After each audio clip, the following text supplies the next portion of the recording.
សូមស្វាគមន៍មកកាន់ពូលោកអលឹកដែលបកកាយជំទាវជាងគេប្រចាំប្រទេសឥណ្ឌាអូយពូ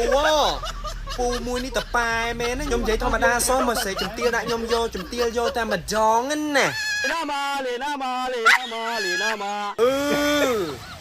ពូមួយនេះតប៉ែមែនណាមកសេជំទាវដាក់ខ្ញុំឲ្យមកធ្វើចរិតកលេសខេរួចមកស្រ័យដាក់ខ្ញុំឡើងមកទំហឹងឲ្យទៅធ្វើលេឡាម៉ា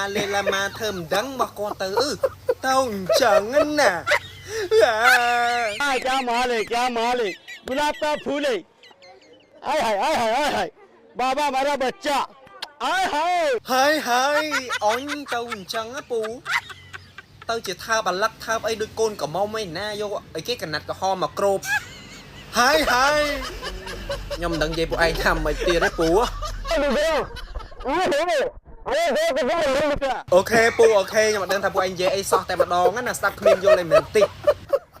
បើមិនជឿអាចមើលណាទៅបានទេពូអាលឹកធំវាធំហើយសំខាន់ពូសិនណាទុំអត់ពូប្រយ័ត្នតែអត់ទុំហ្នឹងតិចខ្មាស់គេពូឯង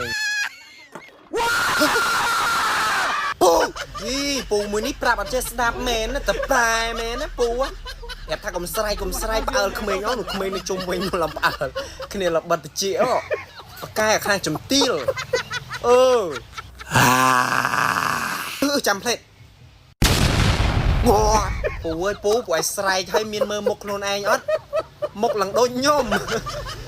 ពេលដែលគាត់ស្រែកហ្នឹងមុខឡើងដូចខ្ញុំបដ ாய் ណា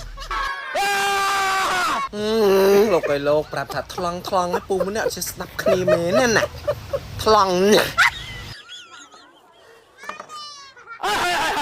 ហើយ हेलो लाल है អើយកូននេះឪពុកទុកស្មើជីវិតហើយចូលអីក៏ចូលមិនឡាអាគេស្រ័យឡើងចង់បែកកដាតិចអីនំគ្នារំធ្វើចូលបដ ாய் ណា